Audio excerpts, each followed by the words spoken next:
नमस्कार। मैं हेमंत शर्मा, रक्सौल ब्लॉक प्रभारी प्लूरल्स पार्टी।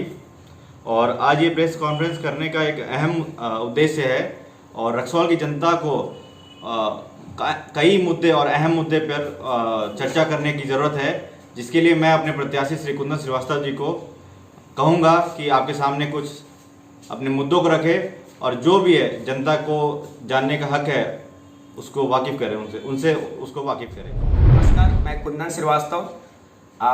मैं यहाँ प्रत्याशी हूँ। प्लूरल्स पार्टी से मुझे प्रत्याशी बनाया गया है।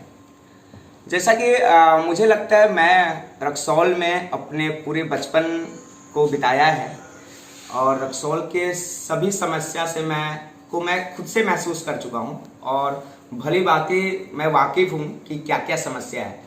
तो मेरे कुछ ऐसे मुद्दे हैं जो मैं एज ए प्रत्याशी और जनता की तरफ से मैं ये प्रस्ताव रखना चाहता हूँ कि रक्सौल में क्या विजन है, मतलब जितने भी प्रत्याशी हैं उनका क्या विजन है, मतलब रक्सौल में वो क्या करना चाहते हैं।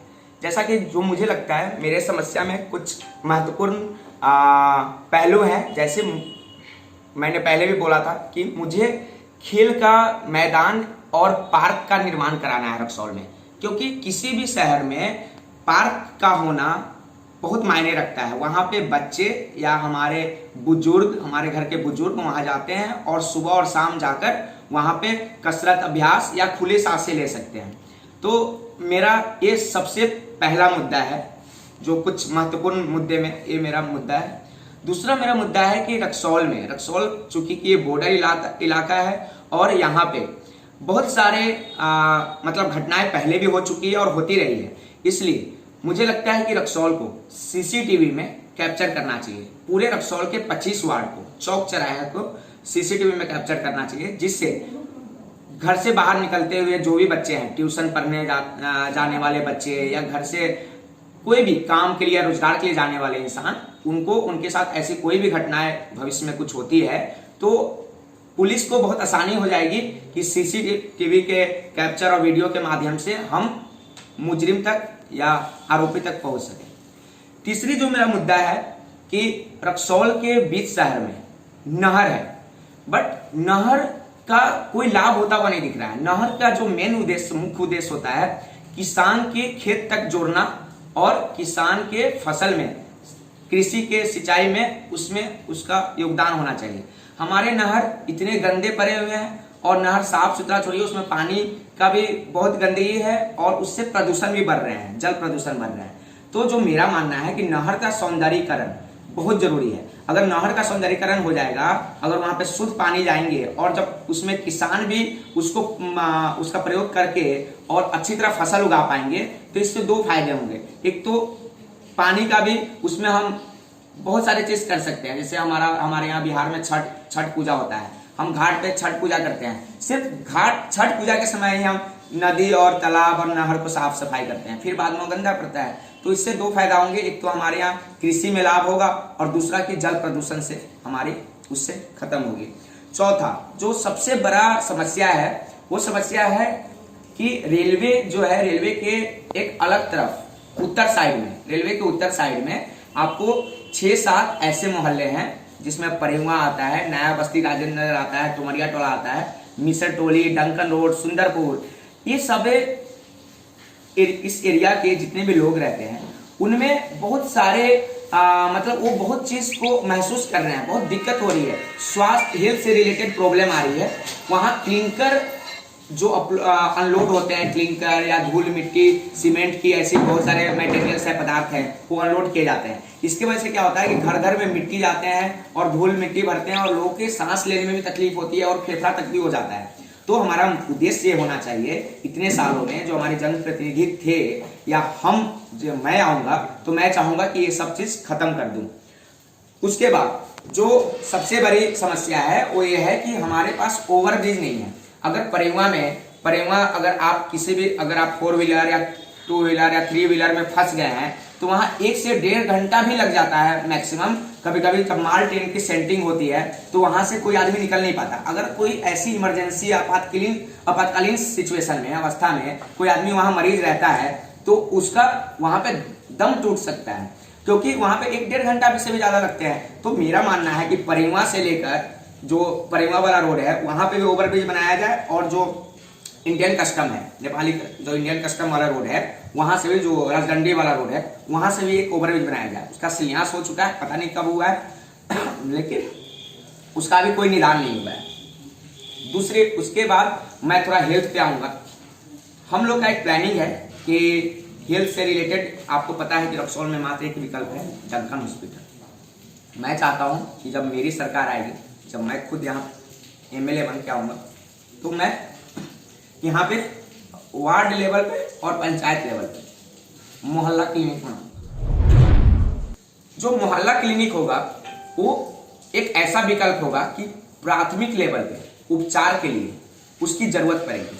क्योंकि अगर हमारे पास इतने 30 पंचायत है, एक पंचायत में 8-8, 9-9 गांव है, अगर हर गांव में एक मोहल्ला क्लिनिक स्थापित किया जाए, मान लीजिए इंसान को छोटा मोटा बीमार हो गया, खांसी हो गया, बुखार हो गया, सांप काट लिया, बिच्छू काट लिया, बहुत सारे समस्याएं आती है, तो उसका प्राथमिक लेवल पर उपचार हो, उसके बाद वो डंकन और मोतिहारी जहां उसके जाने का मन हो वो जाए और इलाज कराए। तो मोहल्ला लेवल पे वो क्लिनिक में औरतों के लिए भी, जो औरतों के लिए भी सैनिटाइजेशन का व्यवस्था होता है, जो बहुत सारी ऐसी व्यवस्था होती है, उसमें उपलब्ध होगी। दूसरी जो सबसे बड़ा, जो हमारे प्लूरल्स पार्टी और हम लोग जो सबसे बड़ी मुद्दा पे आए हैं, वो मुद्दा हमारा जो है चुनावी मुद्दा है, वो रोजगार है, जो हमारी नेशनल मुद्दा है। हम चाहते हैं कि जितने भी बिहार में कल कारखाने बंद हैं, क्योंकि आपको पता है बिहार में तकरीबन 14 से 15 करोड़ की आबादी है, जिसमें 60% युवा है, और युवा को अगर रोजगार नहीं मिलेगा तो युवा को बहुत समस्याएं हो रही है। तो जितने भी हमारे यहाँ कल कारखाने हैं बिहार में या रक्सौल में भी आपको शीतलपुर एक इंडस्ट्रियल हब है, जहां पे हम बहुत सारे इंडस्ट्री बैठा सकते हैं और वहां हो सकता है। सुंदरपुर में भी खादी का उद्योग काफी बड़े पैमाने पर हुआ करता था, आप लोग को थोड़ा बहुत इसके बारे में आइडिया होगा। तो मैं चाहता हूं कि इंडस्ट्रीज को भी उतनी फोकस किया जाए, ताकि इंडस्ट्रीज बढ़ेगी, सारे बंद कल कारखाने चालू होंगे, तो उससे रोजगार में युवाओं को लाभ होगा और रोजगार बढ़ता चला जाएगा। तो ये सारे मेरे विजन है। उसके बाद जो सबसे लास्ट मेरा एक सोच है कि जो प्रवासी मजदूर हैं, आप लोगों ने देखा होगा कोरोना काल में, कोविड-19 में हमारे प्रवासी मजदूर लाखों लाख बिहार से बाहर फंसे हुए थे, उनको ना खाने की मतलब प्रॉब्लम, खाने के लिए पैसा नहीं थे, पानी पीने के लिए नहीं था, बहुत सारे समस्याएं आई। तो हम लोग चाहते हैं इन प्रवासी मजदूरों को बिहार में ही एक ऐसा रोजगार दिया जाए। इन सारे कल कारखाने, जब आपको पता है कि बनारसी पान बहुत ज़्यादा फेमस है बनारस का, जो बिहार में काफ़ी यूज होता है, लेकिन बिहार का मगही पान को कोई प्रमोट नहीं कर रहा है। बिहार का मगही पान बहुत ही स्वादिष्ट पान है, उसको भी खाया जा सकता है। वहाँ भी मजदूर हमारे जो बाहर जा रहे हैं वहाँ मजदूरी करके उसमें कमा सकते हैं। चीनी मिल सारे बंद है। तो ये सारे मेरा मुद्दा है रक्सौल और बिहार। बिहार की बात करें आपने कि बिहार में नई पार्टी है प्लूरल्स पार्टी, तो आपने कोई बैकग्राउंड आपका नहीं है, राजनीतिक बैकग्राउंड नहीं है, आप कैसे ज्वाइन किए कि प्लूरल्स पार्टी ही ज्वाइन किया जाए? जी देखिए, प्लूरल्स पार्टी एक सोच है।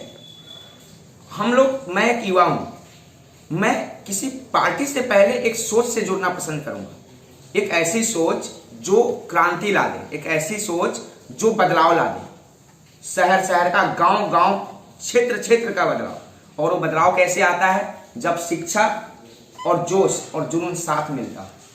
इसलिए मैंने प्लूरल्स पार्टी ज्वाइन किया, क्योंकि मेरा मानना है कि मैं एक शिक्षित हूँ और मुझ में वो जोश है, जुनून है कि मैं बदलाव ला सकता हूँ, और मैं अपने क्षेत्रवासी और विधानवासियों के लिए लड़कर उनको बहुत चीज।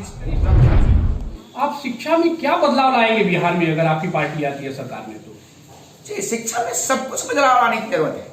शिक्षा में बदलाव लाने की, शिक्षा देखिए, आप हमारे बिहार में आप रक्सौल लेवल पे देख लीजिए, बहुत सारे गवर्नमेंट स्कूल्स हैं, लेकिन उन स्कूल्स की जो हालत है वो हालत सही नहीं है। मतलब क्या है कि एक स्कूल के, एक विद्यालय के अगल बगल में साफ सफाई होना चाहिए, विद्यालय के अंदर साफ सफाई होना चाहिए, धूल मिट्टी से परे होना चाहिए। विद्यालय में मकड़ी का जाल बुनता हुआ सब ऐसे दिखाई देता है। और सबसे बड़ी बात है, जो विद्यालय का सबसे जो प्राथमिक चीज है, गुरु, जो हमारे शिक्षक होते हैं, उन शिक्षकों का प्रयोग दूसरे 1000 कामों में किया जाता है, जैसे मतदान करवाने में, जनगणना करवाने में, पशु जनगणना करवाने में, 50 ऐसे काम है।